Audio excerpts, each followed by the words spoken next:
Hello बच्चों, mega mind academy में आपका स्वागत है।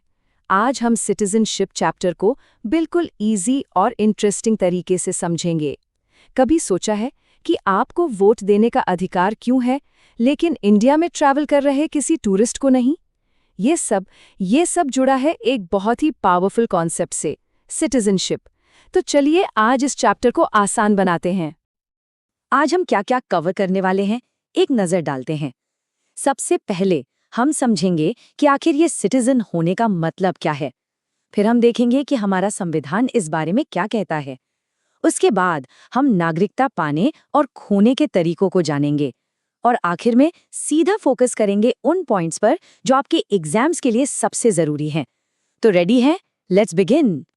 तो चलिए सीधे पहले सवाल पर आते हैं। आखिर ये सिटीजन यानी नागरिक होता कौन है? इस शब्द का असली मतलब क्या है? सोच के देखिए, क्या देश में रहने वाला हर इंसान नागरिक होता है? आइए इस कॉन्सेप्ट की गहराई में चलते हैं। बिल्कुल आसान शब्दों में, नागरिक होने का मतलब है कि आप अपने देश के एक फुल और इक्वल मेंबर हैं। आप सिर्फ यहाँ रहते नहीं हैं, बल्कि इस देश की टीम का एक इम्पॉर्टेंट हिस्सा हैं। ये आपके और स्टेट के बीच ना एक स्पेशल कनेक्शन है। एक ऐसा कनेक्शन जो आपको कुछ खास अधिकार और साथ ही कुछ जिम्मेदारियां भी देता है। अच्छा, इस कॉन्सेप्ट को और आसानी से समझने के लिए एक सिटीजन और एक नॉन सिटीजन, जिसे हम एलियन या विदेशी कहते हैं, उसमें फर्क देखते हैं। देखिए, सिटीजन देश का पूरा मेंबर होता है, जिसे वोट देने जैसे सभी सिविल और पॉलिटिकल राइट्स मिलते हैं। वहीं एक विदेशी, जैसे कोई टूरिस्ट, पूरा मेंबर नहीं होता और उसे सारे अधिकार नहीं मिलते। और हाँ, विदेशी भी दो तरह के हो सकते हैं। एक फ्रेंडली, यानी उन देशों के लोग जिनसे हमारे अच्छे रिश्ते हैं, और दूसरे एनिमी, अगर किसी देश से हमारा युद्ध चल रहा हो तो उस देश के नागरिक। ठीक है, अब जब हमने बेसिक मतलब समझ लिया है, तो अब ये देखते हैं कि हमारे संविधान यानी हमारे कॉन्स्टिट्यूशन ने इस पर क्या कहा है, क्योंकि यही इसकी कानूनी नींव है, इसका फाउंडेशन है। ये नंबर्स, इन्हें जरूर याद रखिएगा। हमारे संविधान के पार्ट 2 में आर्टिकल्स 5 से लेकर 11 तक नागरिकता के सारे नियम लिखे गए हैं। यही वो फाउंडेशन है जिस पर सिटीजनशिप के सारे कानून बने हैं।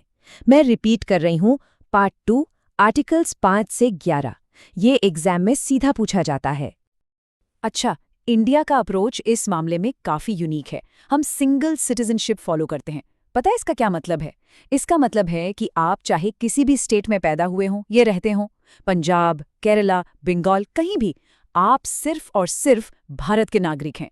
हमारे संविधान निर्माताओं ने ऐसा इसलिए किया ताकि एक नए नए आज़ाद हुए देश में नेशनल यूनिटी की भावना को बढ़ाया जा सके। One nation, one citizenship.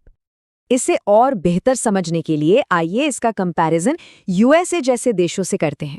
देखिए, इंडिया में है सिंगल सिटीजनशिप, जिससे पूरे देश में सबको एक जैसे अधिकार मिलते हैं और इससे नेशनल यूनिटी बढ़ती है। वहीं दूसरी तरफ यूएसए में ड्यूल सिटीजनशिप है। वहां एक व्यक्ति देश का नागरिक होने के साथ साथ उस स्टेट का भी नागरिक होता है जहां वो रहता है, जैसे एक सिटीजन ऑफ अमेरिका और साथ में सिटीजन ऑफ कैलिफोर्निया। इससे अलग अलग स्टेट्स में लोगों के अधिकार भी अलग अलग हो सकते हैं। ओके, तो संविधान ने तो हमें बेसिक फ्रेमवर्क दे दिया, लेकिन डे टू डे लाइफ में नागरिकता कैसे मिलेगी या जाएगी, इसकी पूरी डिटेल बुक है द सिटीजनशिप एक्ट 1955। ये एक्ट हमें नागरिकता हासिल करने के सारे रास्ते बताता है। तो इस एक्ट के हिसाब से ना, इंडियन सिटीजनशिप पाने के टोटल 5 तरीके हैं। चलिए एक एक करके समझते हैं। सबसे पहला, बाय बर्थ, सिंपल, अगर आपका जन्म भारत में हुआ है। दूसरा है बाय डिसेंट, यानी वंश के आधार पर। मान लीजिए आपके पेरेंट्स इंडियन हैं, लेकिन आपका जन्म देश के बाहर हुआ। तीसरा है बाय रजिस्ट्रेशन, अगर आप इंडियन ओरिजिन के हैं और अप्लाई करते हैं। चौथा, बाय नेचुरलाइजेशन, जब कोई विदेशी काफी लंबे टाइम तक इंडिया में रहता है और कुछ कंडीशंस पूरी करता है। और आखिर में पांचवा है बाय इनकॉर्पोरेशन ऑफ टेरिटरी। इसका बेस्ट एग्जाम्पल है सिक्किम।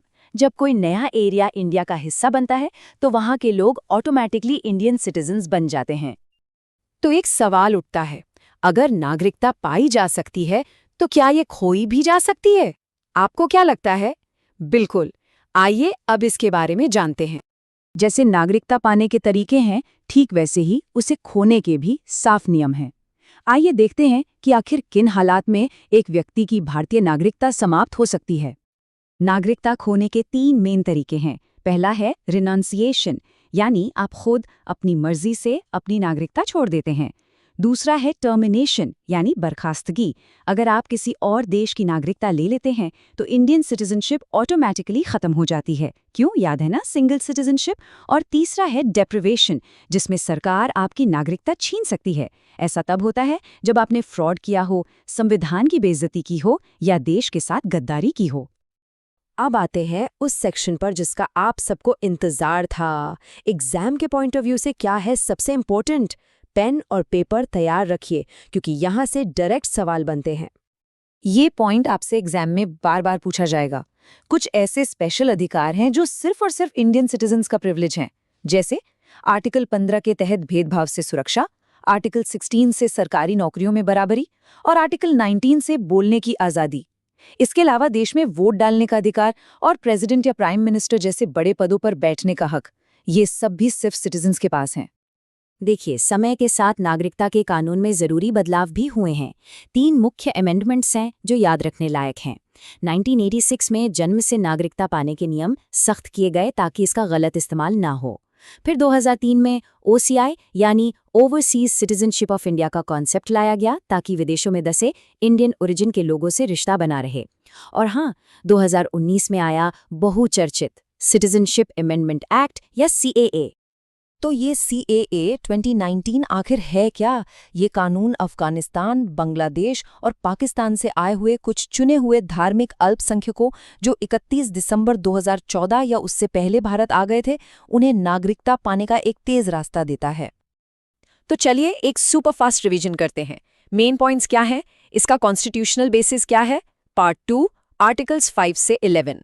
इसका main law, the citizenship act 1955। नागरिकता पाने के 5 तरीके: birth, descent, registration, naturalisation, territory. और खोने के 3 तरीके: रिनाउंसिएशन, टर्मिनेशन, डिप्राइवेशन।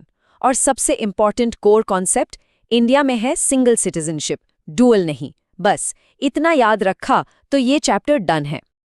और आखिर में एक सवाल आपके लिए। किसी भी देश का नागरिकता का कानूनी ढांचा उस देश के मूल्यों और भविष्य के लिए उसके विजन को कैसे दर्शाता है? इस पर जरूर सोचिए। तो बच्चों, मिलते हैं नेक्स्ट वीडियो में।